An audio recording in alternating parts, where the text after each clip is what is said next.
for the last couple of weeks, I'd had nothing showing up on the game camera except for cattle. Then a couple nights before the hunt, these hogs showed up a little bit after 8 o'clock. Looks like a pretty good sounder. And they showed up the following night a little bit later, and it looks like it's going to be the same group of hogs.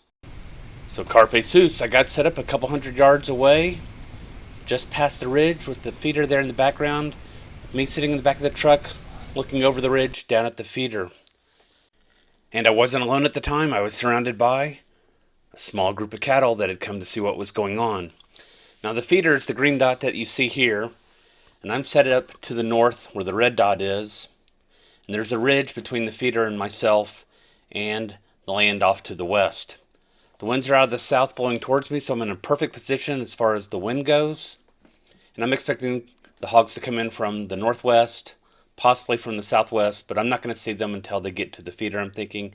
Instead, they come in right along the ridge and behind the ridge from my position. So I get out of the truck and start moving towards the feeder when the hogs get to the feeder. And then the feeder went off spooking the hogs and they took off towards the northwest. So I headed up to the ridge top, hoping to get a view of the hogs as they were running away. And I catch a couple out in the open as they're heading this direction right here, taking my shot on the trailing hog. So this is what it looked like. Me just hanging out with the cattle, watching the feeder in the distance. Nothing's under the feeder right now. And then I spied with my handheld some hogs moving along the ridge top just behind the cattle. So I got out my rifle, got the scope turned on, got this recording made with my IR Hunter. Optics provided by Third Coast Thermal. While I initially only saw 3 hogs, I can now see that there are several hogs into the feeder and more coming in from the right hand side. So I get out of the truck and start heading in that direction. Now on my way there, I happen to scan over to my right hand side, and I'm about to pass up another trailing hog that's coming into the feeder area, so I stop and wait for it to continue on down to join the other hogs.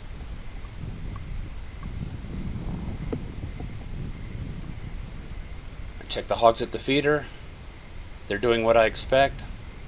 Now I'm looking for other trailing hogs. Not seeing any. So I'm considering heading on down and getting set up to shoot at the hogs towards the feeder since I don't see any other hogs. One final check. And the hogs at the feeder have taken off running. Here's a slow motion close-up of that in case you couldn't quite make it out. As it turns out, it was 8 o'clock and the feeder had gone off spooking the hogs. So I start heading up the hillside and catch some hogs moving through the woods. And then finally move further up the hillside where I catch these 2 hogs, actually 3 hogs, as you'll see. Here we go. That shot was just a tad lower than I would have liked.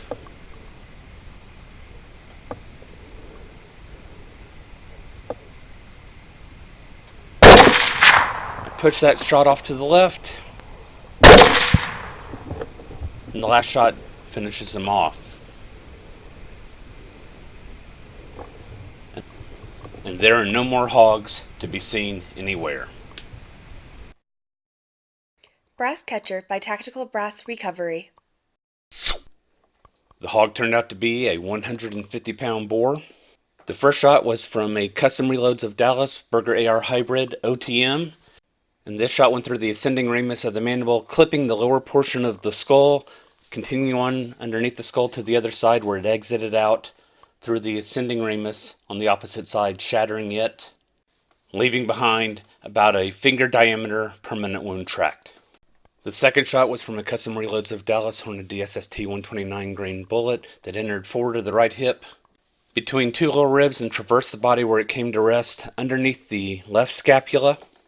After breaking a rib, and along the way, it went through the esophagus where it joined the stomach, and then it ruined the liver, and also ruined the left lung as well. That was very frothy in texture.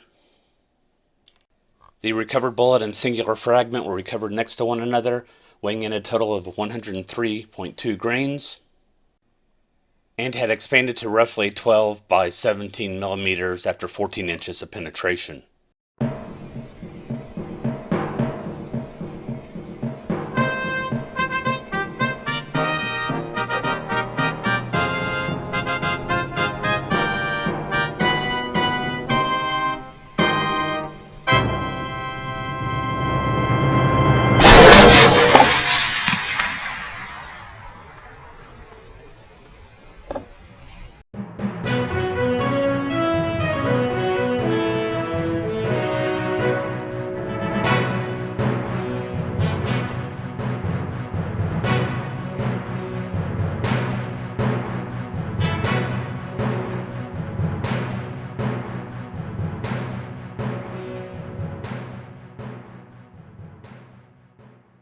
Carpe sus, my friends.